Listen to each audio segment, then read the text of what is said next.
the back, the VOD and the silver screen. Kevin and Tom and Joe know all there is to know, from masterpieces to deep fried tacos. And if the movie sucks, you might hear them say, there's no telling where the guys will take you. Get ready for a spoiler. Won't say it twice, cause we already warned you. Better watch out, it's gonna ruin the plot. Real spoilers. Real spoilers.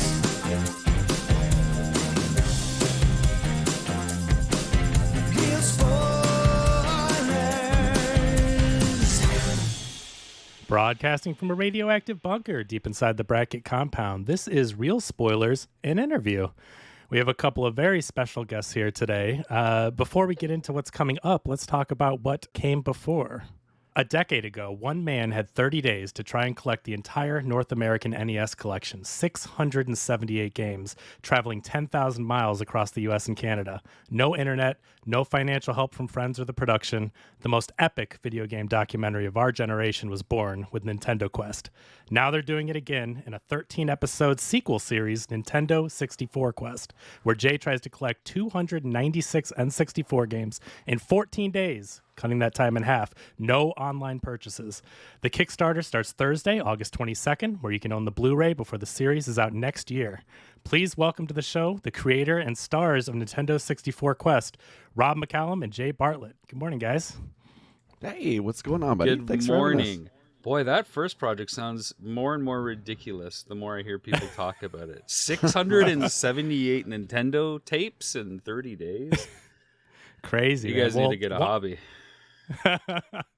One of the reasons that I wanted to have you guys on is because I love that documentary. That was my introduction to you guys. I followed you through the TV series and the YouTube videos and the documentaries, all sorts of stuff that you've done. And so I'm really, really excited to talk to you about this new project. But first of all, I want to ask you, what have you been doing the last 10 years? You guys been up to anything? Just been sitting on the couch, waiting for fame and fortune to roll in. Turns out it doesn't work that way. You gotta go do stuff for stuff to happen. So we said, hey, we've given it 10 years of doing nothing. Let's go do something. So we did something. And now you get to get a chance to own that something on Blu-ray. Now, Rob, you're being quite humble. You were on our Pop-Tart movie review podcast with the Jerry Seinfeld thing on Netflix, and we talked about an award-winning documentary called Mr. Dress Up, which is just phenomenal. My number one question after that is, are we getting a physical release of that ever? It is in discussions. In fact, the team and I are talking about what would make that physical release like truly special and worthy of cementing in a format that can't be erased with the stroke of a keyboard clack. So yes, it's being explored, and why not? So we certainly have some cool bonus features that we could share, in addition to extended interviews with people that we got to talk to. But just timing and figuring it out, and the best possible release, because sometimes you only get to do that thing once, or once a decade. Yeah, exactly. Once a decade. You mentioned once a decade. I've got the brand new Nintendo Quest Blu-ray with the limited edition slipcover. I think 2/3 of them have already sold out. I guess it's backwards there. I had to go with the OG art. I'm not saying the other one isn't great, but it's classic.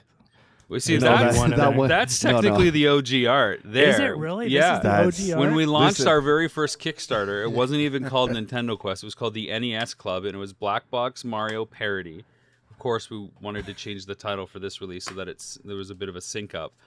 Okay. And then when we did our second Kickstarter, both of them were successful, but we had kind of grown a following between our initial offering of me pitching the concept on the couch to it's done and we need funds to finish post and legal.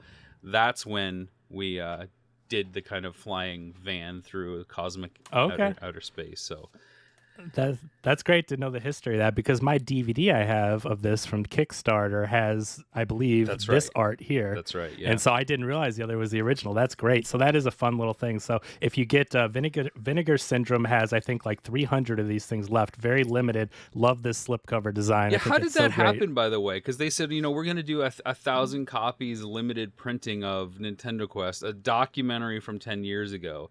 And in a month and a half, it sold over 600 copies. Yeah. For a film that's already been released on physical media, mind you, 10 years ago, but like that's insane to me, to be honest. Well, it's just the everlasting. That's why I said, I mean, I didn't read that off anything. I wrote that, the most epic video game documentary of our time. It really is great. And Jay, I want to ask you about that experience. I mean, 10 years ago, you guys have been busy. You've been doing, I mean, you have Action Figure Adventure. You've got the Jay and Rob Toys Show. You've got all your streaming stuff, documentaries. I mean, you've been keeping real busy. But I mean, looking back 10 years ago, did you ever think that you would still be chasing down video games? Yeah. In a word, I mean, it's kind of what we do together. And I'll never forget the day that Rob called me with the crazy idea to do this and what it was compared to what it turned into. And I was just going to say that original cover. I remember that day showing up at that photo shoot. Rob's like, do this pose like Jim Carrey in this one movie. And then we had one that was like Vince Vaughn from Swingers, and we had all these movies that we liked. We were trying to parody them. We did 4 movie poster parodies to kind of try to find our key art, as we always try to come up with multiple looks of what it could be. I mean, you need it for marketing, but you also just want to feel it out to see what fits. Sure. Well, that's funny. It's, it's like your first James Bond, your first SNL cast. My first cover was the flying van. And so I thought to myself ignorantly, oh, well, I've got to have the original. That's the cover. And look at me. I'm learning something straight from the horse's mouth. I think it's cool. And we had a couple people on social media. I'm not going to name names just in case, but one person in particular posted about collecting all the different variants of all Nintendo Nintendo can, Ben Quest. Affleck. You can say it. And I was like, wow, like I never thought in a million years that would be a thing, I mean, I think I have the original release and maybe one other, but it's just really cool that collecting the different versions, and Rob is very good at that, at putting out, anniversary editions. We're collectors, and right? Kind of like stuff. These are the things we chase down, and like we're like super fortunate enough to have like a product of our own, and seemingly people that care, that want to own it. If we can give them a compelling reason to own it, I mean, it's no different when we want to buy collector stuff. Like, is this just a repaint? Is this just special packaging, or is there something unique to it? So try to do it. Well, obviously, the idea has stood the test of time. You're talking about a documentary, like you mentioned, 10 years ago, but you've also released the Power Tour. You've released the real Nintendo Quest. You've released some of it. Some of the real Nintendo Quest. It takes forever to do. but you clearly had such a good idea. I mean, honestly, that it's not only stood the test of time, but you've been able to re-release it, cut it up, put it in different things, and people are still watching it. I mean, why do you think that is? I mean, you've traveled to conventions, you've talked to fans. Why do you think this idea took off like it did? I think people like going on an adventure. Not everybody has the means to go out there, to meet new people, to do something fun. I think one of the things that draws both Jay and I to the concept is that it's like playing a game in itself, much like the games we're hunting down. It's who are you going to find, what's going to be behind those doors, who's going to be your ally, who's going to be your foe. And I know I live for the moments that you can't write. Like those moments where you can't predict that's going to happen, and all of a sudden there's just like this fun curveball that is both exciting and intense, and it's like, okay, now what are we gonna do? And fortunately, I get to sit behind the camera and make Jay sweat and grill him for, like, hey, what option are you taking, hero boy? Are you going this way or that way? And when he picks, I tell him he's wrong. He's got to go the other way, and then we kind of have that moral conundrum chat back and forth. And I think people just really like that kinship too, that friendship that only comes from working with somebody, but hanging out and playing with someone for 30, almost 40 years now at this point. It's unique, and I think a lot of people don't have that in their life, so here's a chance for them to kind of be a participant. And we're not gatekeepers. We never have been. Well, we followed your journey over the past decade, too, since that first documentary, Jay, and you can tell the confidence, the negotiation skills, leading into Action Figure Adventure and all the other projects you've worked on. I mean, how do you feel the documentary has helped you and changed your life? No pressure. No pressure. Well, I mean, I wouldn't be doing what I'm doing now with my life without Nintendo Quest. There's no doubt. At least it would look very different. So the negotiating stuff, to be quite honest, is something I'm never comfortable with. It's just not my personality, which, to echo something Rob would say, I think that's what makes it interesting, is because I'm not the wheeler and dealer guy. You can see in almost every interaction that I'm very uncomfortable, and I think it makes interesting television. It makes an interesting film. It makes it so, the audience can kind of get behind me, kind of root for me, and nothing is staged, man. That's me, right? I don't want to give anything away about this one, but you see a kind of a different side and how Rob and I are kind of different that way. And it's just, I don't know. But you're doing your own show now. I mean, that, I caught your stream yesterday. Fantastic. You've built a great community. I love that you've got the gameplay streams, you've got the read-alongs and all the different stuff you're doing over there. Do you think that you would be hosting your own show and streaming if it weren't for 10 years ago on Nintendo Quest? Do you think you would have taken that path? No, I don't think so. I've always wanted to be in front of the camera to some degree. So I really do have to thank Rob for that. And all joking aside, because him and I, we would shoot stuff when we were younger, and it was nothing but laughs. Nothing was serious. So I think Rob really took a chance on us working. Nothing but laughs. Rob really took a chance on us working together that it would be professional, and it instantly was, and it still is. So I think that's great. But if I was doing game streaming or creating YouTube videos, I think it would look very different. It's great that you guys have been able to work together, and you can tell the friendship is there, right? Like, it's different if you were just co-workers, and it's a professional production, obviously. I mean, Rob's an award-winning filmmaker. Everything looks great with the show. So it's professional, but also you can tell it's real. You can tell the gentle ribbing, helping each other, being there for each other for support, everything. It's something you cannot manufacture, to Rob's point. I mean, it's the real moments that just present themselves throughout this series and the other ones that you've worked on. Before we move on to N64 Quest, Rob, I keep hearing, and I've heard in the documentary, Rob called me with this idea. I'll always remember when Rob called me. How did you get the idea for a Nintendo Quest? I don't even know where that inception happened. Well, I had finished a film called Unearthly, which is a bit of a glorified student film. It's a narrative. It's like Indiana Jones meets Jurassic Park. And it was grossly underfunded. I mean, it had like 400 effect shots or something like that, which is a lot more than the 65 and the Hollywood production of Jurassic Park. And I just thought, okay, this was fun. This is great. I was able to pack a theater in our hometown to screen it. But there's got to be a way to do something that's more achievable with a kinder budget and a kinder scope. And I thought, hey, I had done 10 years before that a short documentary called Fanboys that, of course, featured Jay and myself and one of our other friends as collectors. And there just had to be something to that DNA. What about doing that on a bigger scale, but exploring what Nintendo was? And he's like, well, what would I do? I'm like, I don't know. Why don't you go collect your Nintendo tapes? He goes, well, And then I've been hearing this, like, I would love to have this my whole life. Like, imagine I could go into my room and I had every game there. I could pick any game. And so I just said to him, well, why don't you do it? I dare you to do it, but I can only afford to shoot for 30 days. So then, like, the dare and the game show aspect started to come together.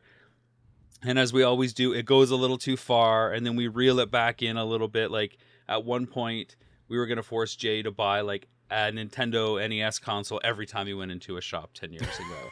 Or he was going to have to get, like, all the hardware and all this. And we talked, okay, boxes, manuals, carts, or just carts. And so you got to reel it in so that there's still a challenge there, but it's still kind of an adventure.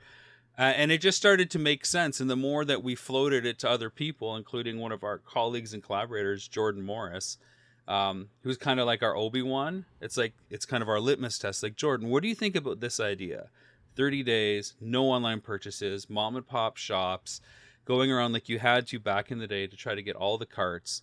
He's like, yeah, that works. Green light. So it's like, okay, yeah, let's do this. And then it just kind of snowballs from there. It's like, what else do we need? Well, let's reach out to people to talk about this.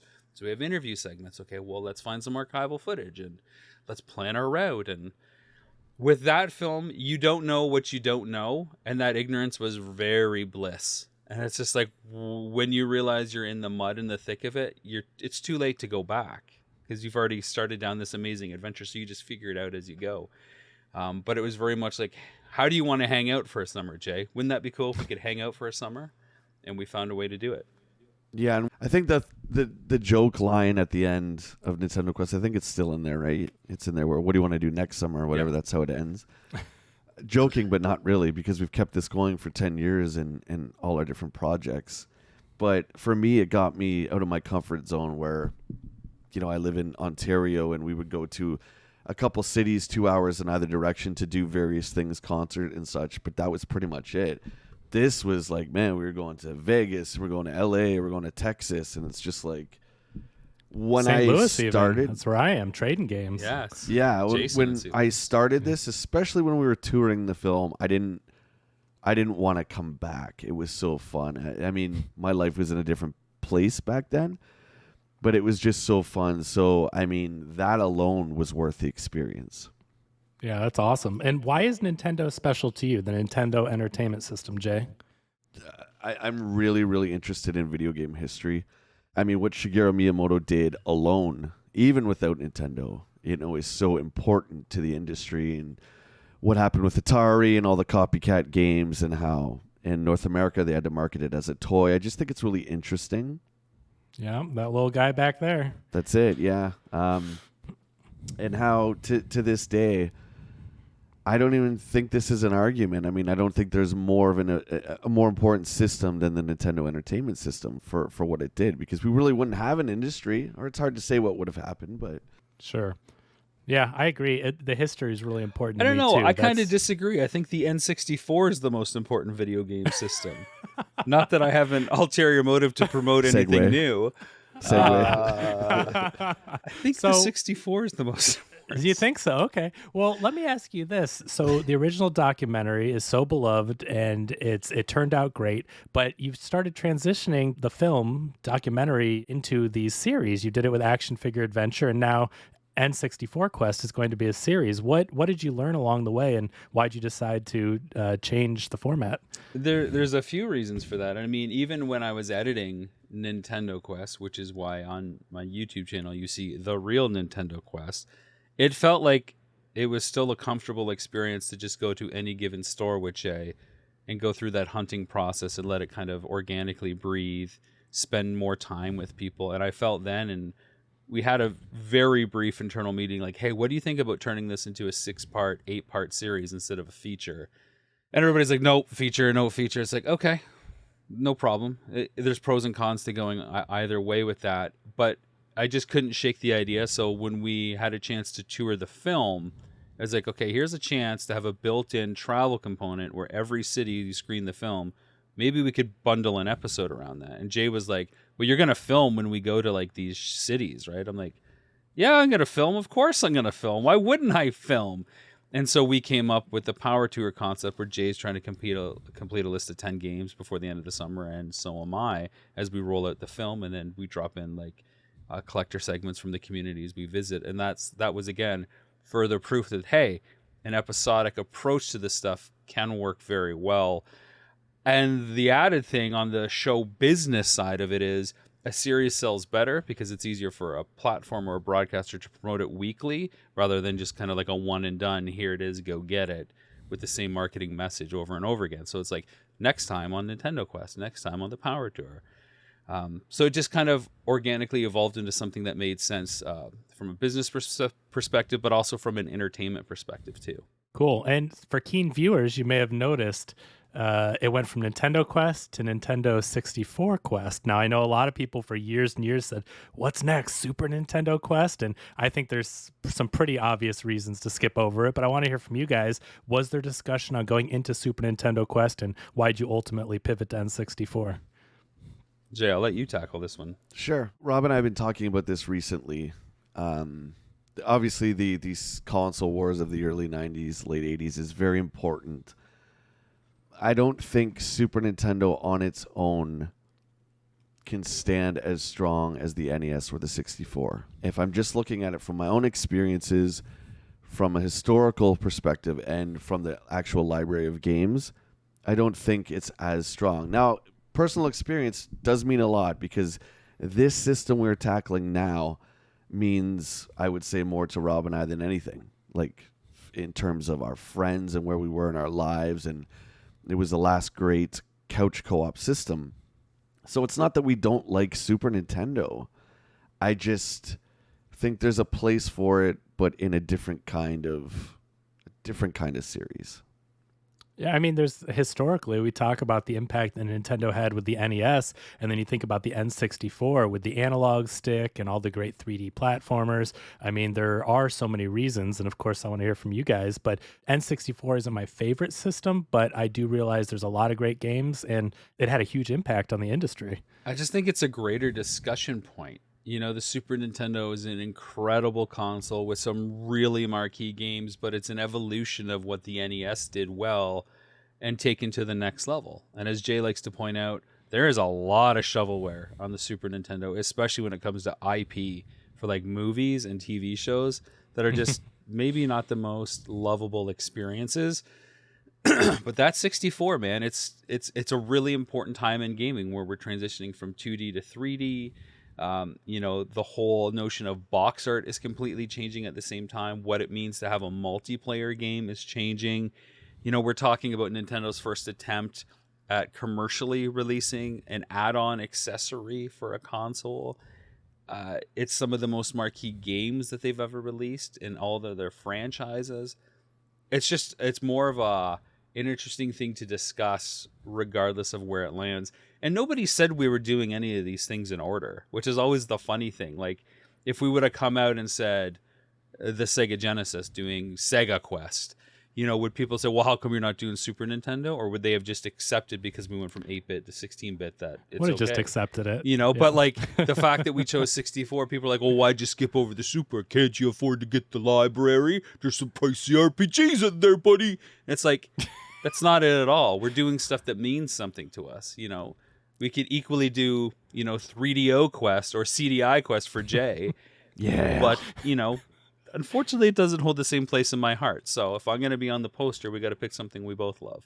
There'll be Jake, like that- two viewers for 3DO Quest. It'll just be Rob and I. At the It'd be theater. us two and Trip Hawkins just to see what he likes. Oh, well, let's do it then. It's worth it. Okay. Jay, get out your demo discs. Yeah.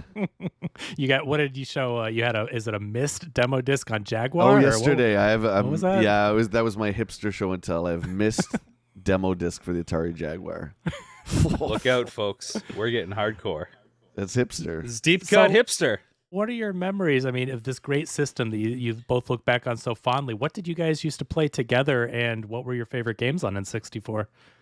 I could confidently say we played everything together, Ev- even if it was a single player solo experience. I mean, I would be hard pressed to say anything in like the top 100 games for the 64 we didn't experience at some point together, let alone like hundreds of hours of all the classic multiplayer titles, not only with just us, but our friends as well.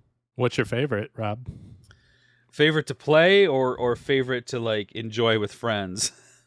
One of each if you got it, but favorite overall too is good. You know, I really, how can you not like Perfect Dark? There's an ongoing community of hipsters, right? We talk about hipster picks where it's like, is GoldenEye better than Perfect Dark? Is Perfect Dark better? Again, Perfect Dark is, I think, that perfect evolution of GoldenEye. It doesn't have that IP, which really does add a lot of fun flavor. I mean, it got us all back into Bond. You know, TBS was doing like the 24 Days of 007 at the same time. So it was, especially in December like of 97 when that game came out, it was like, wow, you can watch a Bond movie every day, but after school, you get to play GoldenEye for 6 hours or whatever it is. And then it was just all encompassing, but it's hard not to love a lot of the racing games too, like Mario Kart and Diddy Kong. I have a real soft spot for multiplayer on Conkers though, man. Teddies versus Squirrels was a lot of fun, especially when you could have a sword and just chop off a Teddy's head. That was fun. That's my favorite. I told Jay the other day, but you can see in my background I got Conkers and I have see the it. U2's figures. That's my absolute favorite, Rob. So I have a lot of love for that. How about you, Jay? Oh, I'm looking at those Conker figures now there, buddy. Yeah. Oh, U2s are cool. And I didn't get it out. I meant to get it out if I have some tubs over here for stuff I don't have up yet. But I have, what is it? There's like an energy drink, Wow. G Fuel. Have you heard of G Wow. Fuel? Oh yeah, yeah. They made a Conker's Bad Fur Day branded G Fuel. It's the Great Mighty Poo. It's corn soda flavored. I've never opened it, probably never will try it, but kind of a funny gag flavor. And it comes with the Great Mighty Poo U2's figure in the box. It's something. I literally That's just picked up a flocked Banjo-Kazooie figure from Premium DNA. It's on sale right now at 40% off from Big Bad Toy Store. It's like an 8-inch figure. They have the flocked version, which I saw in person at PowerCon last year. So for $40, I mean, toys, it's really expensive, but I don't want to pay $75 for it. So for $40, yeah, I'll get it. And this thing is gorgeous, so I'm looking forward to getting that. When we're talking about rare merchandise. How about you, Jay? What were your favorites, and where did you find your passion for 64? There's stages to the life cycle, and the friends that were around during then, like the friends kind of changed because some of our really close friends kind of got out of video games. I mean, at first, of course, it was GoldenEye. And we would unlock the multiplayer characters. Baron Samedi, what is that? We would find the early days of the internet, who he was, go down to our local video store, rent the Bond movie he was in, just for that. I mean, that's the power of gaming, right? It got us into all this stuff again. So GoldenEye, Mario Kart, of course. Star Fox, I have fond memories of playing with everybody. We would just switch, hand the controller off. And then later, near the 2000s, of course, it was the THQ wrestling games. We're very, very big. Tony Hawk. We were really into Tony Hawk. And, of course, Perfect Dark, to this day, remains my favorite. I'm sure you'll be streaming that sequel, right? Yeah, of course, yeah. I mean, it's a tragedy, the story between Rare and Nintendo, but at least we got Perfect Dark on Switch finally. But Perfect Dark, to me, represents like the climax of the 64. The first documentary that Rob and I ever did was May 2000, him showing up at my door with his camcorder May 25th. to record us going to EB Games to get Perfect Dark. Oh, I that's mean, awesome. that's on Rob's channel. You can see that. It's on the Nintendo Quest DVD, right? Right behind you? No, it's going to probably be an extra on the Nintendo 64 Quest. 64, bonus there you stuff. go. It makes a small appearance in, I think, episode 1 of Nintendo 64 Quest. Yeah. Oh, that's cool. So, I mean, we were so excited for that, dude. Yeah. It was the first time and only time I ever consciously skipped school. It was my first year of college. I just forget it. I'm not going to school. I'm getting my Handycam camcorder where you type in the letters on screen, and it's like the perfect documentary. It was so silly, but that's how excited we were. It was very obvious very early on that our fandom of everything we liked was like, I think that we were just beaming with fandom energy with every single thing that we loved. We loved Kevin Smith movies and the music we loved. And it was like too much for a lot of people, right? And I know that. A lot. There's a lot of relationships that did not last because of how much we loved things.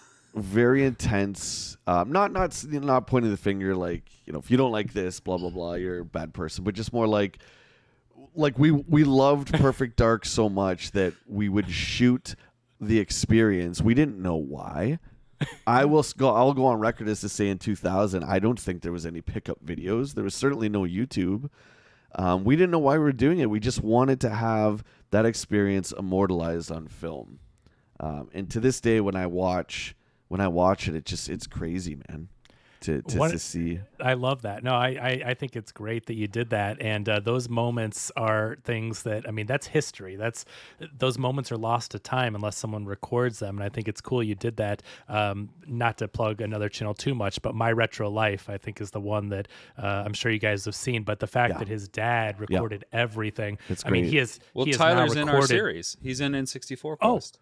Wonderful. Okay, yeah, he's great. I love those videos.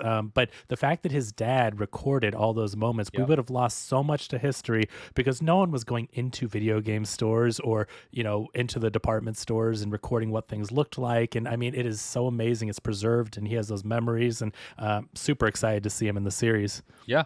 Great interviewee. Reached out early on. Like, hey man, do you want to be a part of this? Because we had been crisscrossing through each other's socials. He reached out when his channel first started he had seen Nintendo Quest. He told me what he was going to start doing. I'm like, yeah, this sounds wicked, man. He's like, what do I do for advice? I'm like, just follow your heart kind of thing. And he did. And he's like exploded, of course. Yeah. Yeah, it's fantastic. He's got such a unique channel again, right? If we all say this, if we could only go back and record, like Rob and I have so many nights with our buddies in that one living room. If we just had a tripod set up, you know, you would think it's stupid back then. Like, why are you shooting us playing Nintendo, right? But now it's like, so he's got something very special there. Yeah. Well, let's talk about something very special coming up for you guys. Let's talk about this series. I just want to hear a little bit about the production and, what you learned from Nintendo Quest and action figure adventure that translated into the series, and just tell me a little bit about it. Well, go ahead, Jay. What do you think? Do you want to talk about how we first decided and when we decided and why we decided? Because for the longest time we said we're not doing it. And we would pivot to something like action figures so there wouldn't be any comparisons. We found different ways, and then something changed. We would spend hours on the phone for like the last 10 years trying to figure out what we wanted to do next. And there was like I'm going to throw out some of the ideas. We had like a Mario doc and some other ideas, but we couldn't really come up with a system that made sense at the time. And Rob said, if and when it comes up, it'll be the right time. So we have passion for music, toys, video games, comics, all that stuff. So we decided to do toys, which was the last thing we did. And I think it was a lot of fun. This one, Rob just called me, I think it was January last year, and said, I think we should do 64.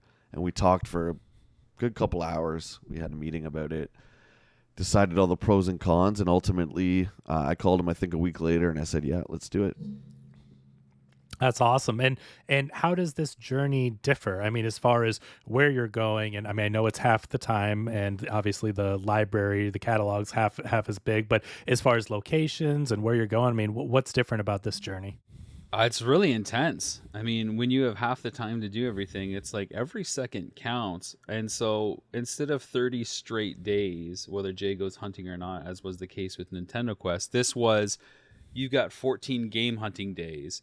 And we're not going to ding you for travel if you want to drive to St. Louis, right? And then go hunting the next day, instead of, drive for 7 hours, get to a store for an hour, and then you torch a day. But if you go hunting or you go see a collector, any potential transaction that you're trying to engage does burn a day. So you really want to pack all that in. And the biggest thing I think that altered how things were different is, for Nintendo Quest, Jay was collecting for himself. It was his dream to have that personal collection. For this, he's collecting on behalf of the Alzheimer's Society, which supports those with Alzheimer's and dementia. And because of that, we didn't want to have any rules that would really hurt the outcome of what could help people. So again, if you're going to go game hunting, great, that's a day, but driving to where you got to go isn't a big deal. Same thing with like the budget. In Nintendo Quest, the budget is pretty vague. You can figure it out if you actually listen and pay attention to the prices. I was trying to the other day. I'm like, what was the budget on some of this stuff? You can figure it out. Ultimately, it doesn't matter because it's about chasing a dream. And I've screened a cut of Nintendo Quest with the numbers in there, and it becomes more of an adding lesson where people are trying to like add up to see where he is. And I mean, it adds a dimension about the cost of a dream, but then it becomes more of like, I'm following along with the math problem. It's like Math Blaster, Nintendo Quest. Like, it just isn't as fun of an experience. But with this, Jay has $20,000 that he's set aside, Canadian dollars, which is like 15 American. And it matters because what he puts out, he has to get back. And then the difference goes to the Alzheimer's Society. So economics is a big factor this time around, and it adds to his stress, throughout the whole journey. It's like, okay, what are you worried about? I'm worried about running out of money. I'm actually worried about running out of time. And it flip-flops constantly throughout this mission. And like I said about the hunting days, instead of doing it all at once, we tackled it in 3 phases so that Jay could do 5 days, pivot, do another 4 days, pivot, and then do a final 5. So again, the charity isn't at a disadvantage to the circumstances in the world. Even if we were to limit it to, say, the 10 game stores within a 2-hour radius, knowing that we could take 6 months off and go back and see a refreshed stock that they might have, that only helps the charity in this case, which I think is the most important aspect of this. how far is Jay willing to go to support and help other people? And both him and I have been affected in our families by Alzheimer's and dementia. So it was paramount that we put our best foot forward every step of the way. I love that. I love the new rules. I love the idea of game hunting days. I think that's really cool. I mean, if you're packing 30 days, including travel, or half the days not including travel, I mean, you're probably getting just as much time actually doing stuff. It was about 18 hunting days for Nintendo Quest as it was, Okay. because Jay had to do work, the travel that we had there. So it's close to about the same amount of time. It just felt like it was more condensed in a pressure cooker the first time around. I think there was a little bit more breathing, even though every stop was super intense from my side of things. I'm sure. Well, I love the charity component. So that's something that you guys introduced with Action Figure Adventure. I know that it added to a lot of the tension, and you could tell Jay was concerned. He wants to raise money for charity. It's this great cause. And I remember the auction at the end and the nail biting and, what are these things going to sell for? And it seemed like you learned things from season 1 and season 2. It was a little bit more like, okay, now we know what's going on. We're going to perfect this system. And I'm sure that's only more the case with Nintendo 64 Quest. What do you think, Jay? Yeah, definitely. There's, without giving anything away, there's a lot that happens in this that I didn't even think of in terms of the actual collecting. Few things pop up that are pretty big. You gotta watch the series, but I'm like, wow, I never even thought that this would be an issue. But it comes up, and it is an issue. So, well, that's awesome. Is that as vague as I can be? There you go. Not to try to give too much away or anything, but travel-wise, I mean, are you following a similar route, or how did you plan your path, especially with the shooting days and splitting things up? Like, what was your choice like there? Yeah, the first time around, it was, okay, how many cities can we hit within a suitable driving time between store hours and still like get enough kind of stores in there without burning too much of a day traveling, plus lunch stops and all that, and going to hotels and all the rigmarole that comes into that. This was more like, okay, phase 1, let's go out and hunt. We'll drive far in the morning and then work our way back. Phase 2, let's go on a bit of a road trip. And phase 3, let's see where we need to kind of go based on the results of stuff. So it was kind of like more of, let's just list every possible store that we can go to.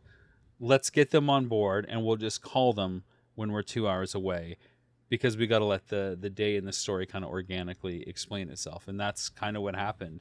And we just kind of rolled with it as we had to. And I think it was the best way to do it, rather than say, we're going to go here, here, here, and here, and kind of be landlocked into a route that would, again, put our charitable component maybe at a disadvantage.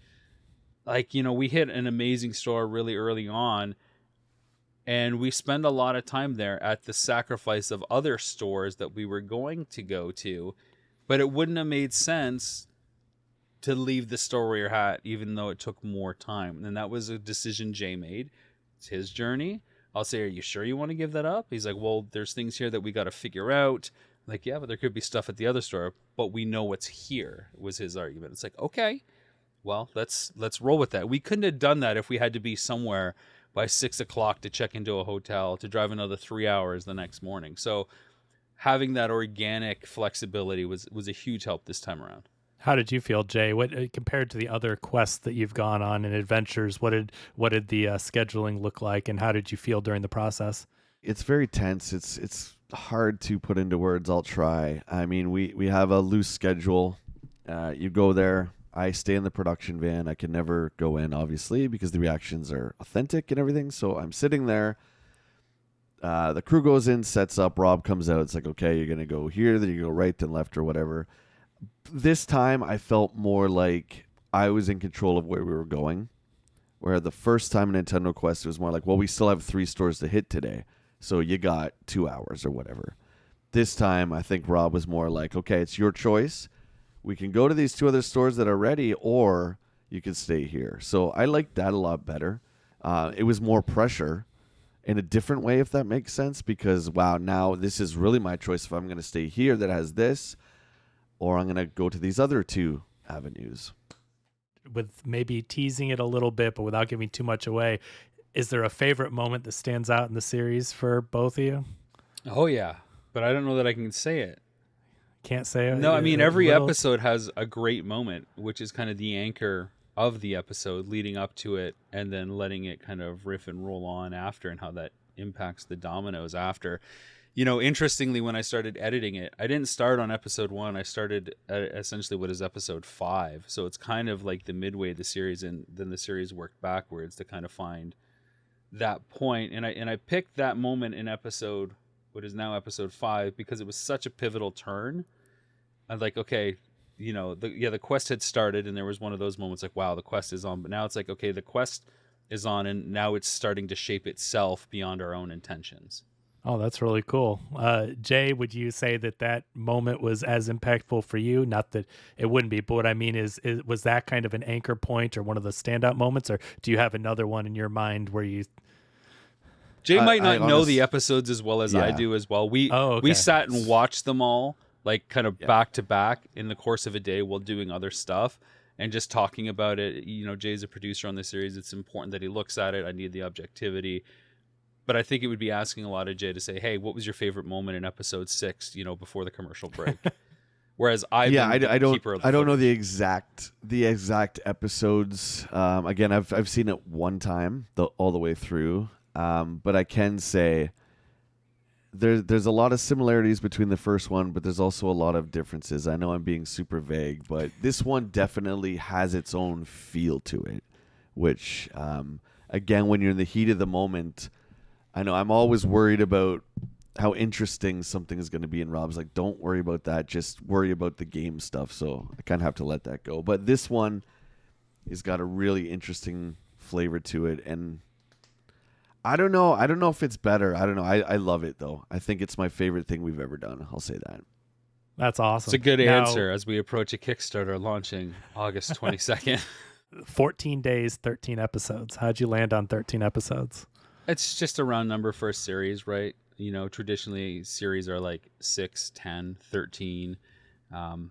It's not like a day is an episode, because you've got to have all the build-up, of course, and explaining the quest, and you're also dealing with other things like discussion topics like the history and the origins of the N64. And similarly, the legacy of the 64, and we talk about GameCube as well, and we talk about what happens after the quest as well, when the time runs out and where we're at and how that thing kind of unfolds. So like, don't try to equate 14 days, 13 episodes. It's kind of like, throw the days out of it. It's just like, here's 13 episodes that tells this whole story and how things move around it. Got it. How many crew members did you have on this, and how does it compare to Nintendo Quest? It's about the same amount. I feel maybe we had one less crew member because we weren't on the road as much, so I didn't feel like we needed as much support. But I felt like we have more camera angles. Nintendo Quest, we had 2 angles. This one we have 3, but I'm operating on this one as well. So to have a third angle really helped, I felt, at times. It also helps with the intensity. Just things change in 10 years about how you approach a subject and what you want to do. So it made it a little bit easier to have one less person on the crew on that side of things. Got it. Well, this is exciting. We said it before. We're going to say it again. This Thursday is the launch of the Kickstarter. The time we're recording here, it's August 22nd. Tell me a little bit about what this Kickstarter is and how the release varies between this and eventually the series going to, will it be a streaming platform eventually? Yeah, I mean, we're still exploring some of that. In Canada, it'll be on a specialty channel, which is a super channel. It's a premium add-on that you can watch through Amazon, like so many of the additional pay things. It's also going to be in Germany. None of that's going to come out until 2025 by the looks of it, because usually you need a couple months lead time. I'm not delivering until early November, and that's when our backers will get access. So their backers will have, access 4 to 6 months ahead of everybody in the world, regardless of where you are in the world, which I think is, the biggest incentive to get behind this. There's going to be tons of bonus features. We're doing a digital DVD and Blu-ray offering, of course, and we're trying to raise funds basically to offset legal, insurance, and even help with our audio costs. These are all super expensive components of making a professional series. Like you've said, this is not just like hunting out there, hoping that we're getting it with a selfie stick. This is, a full-on crew, and it just costs a lot of money. I don't know how much we want to give away before the launch of the Kickstarter. I know that the page is kind of vague right now, doesn't have a lot of tiers, but do you want to promote some of what will be available since this will be launching pretty close to the Kickstarter? Yeah. Or what can you say? I mean, I think the coolest thing for people to go after is your name in the credits. We've made that available in a couple different ways. Traditionally, you would have to buy a Blu-ray, like the most expensive Blu-ray, and then that comes with your name in the credit as kind of a scaling reward tier.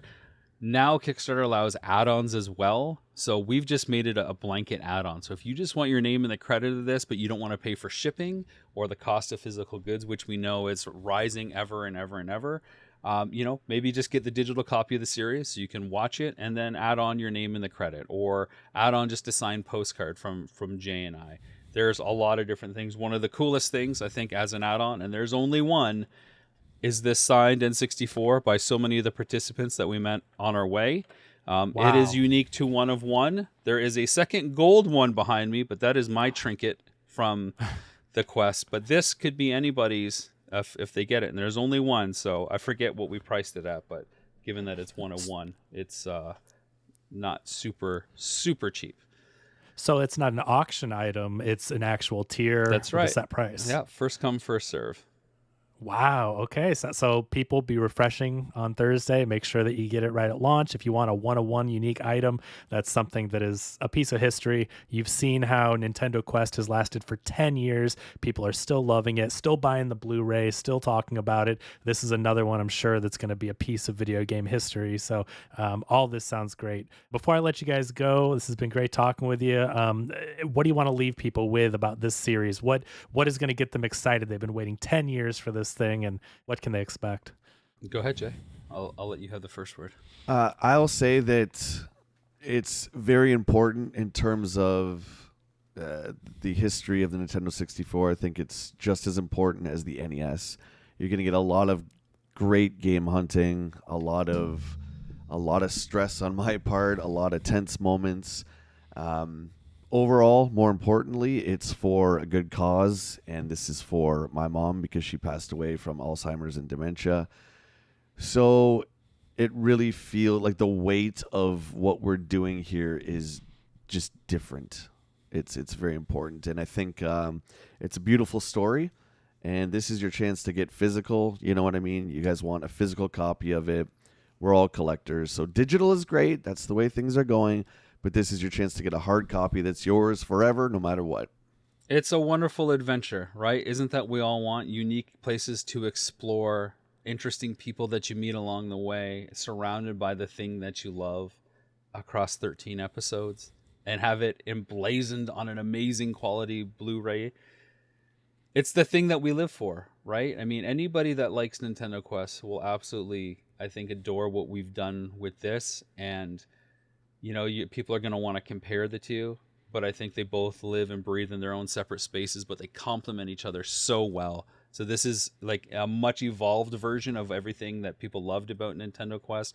It's incredible game hunting stores, interesting people, awesome discussion topics on the more of the documentary side of things, and just unbelievable moments that you'll never be able to replicate. It could never possibly script. And like Jay said, all for an amazing cause that is going to change the quality of life for people, all done through the passion of gaming. That sounds wonderful. And I want to tell people, if you're on the fence about getting physical media versus digital, I'm going to say this Blu-ray again, I mean, not being asked to plug it, but this Vinegar Syndrome, 10-year anniversary Blu-ray looks incredible, Rob. I cannot believe the quality of this. I own the movie on digital. I think I bought it through Amazon. I've seen it on YouTube in whatever 4K or 1080, whatever the highest quality is. And you pop this Blu-ray in, it's not a 4K, it's a Blu-ray, and it looks like it's a 4K. It's just, you guys did an incredible job with this. We spent a lot of time on that. It's a 2-disc double 50 gig Blu-ray, which costs a lot more than the standard Vinegar Syndrome release. And again, I don't know how we've sold so many. I'm super thankful for that.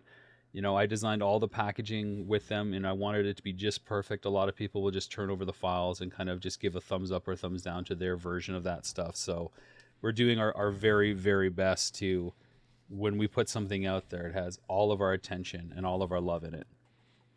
Yeah, it's amazing. You guys did a great job. So I have no doubt that the release of Nintendo 64 Quest on physical is going to be great based on what they're doing here. So thank you guys.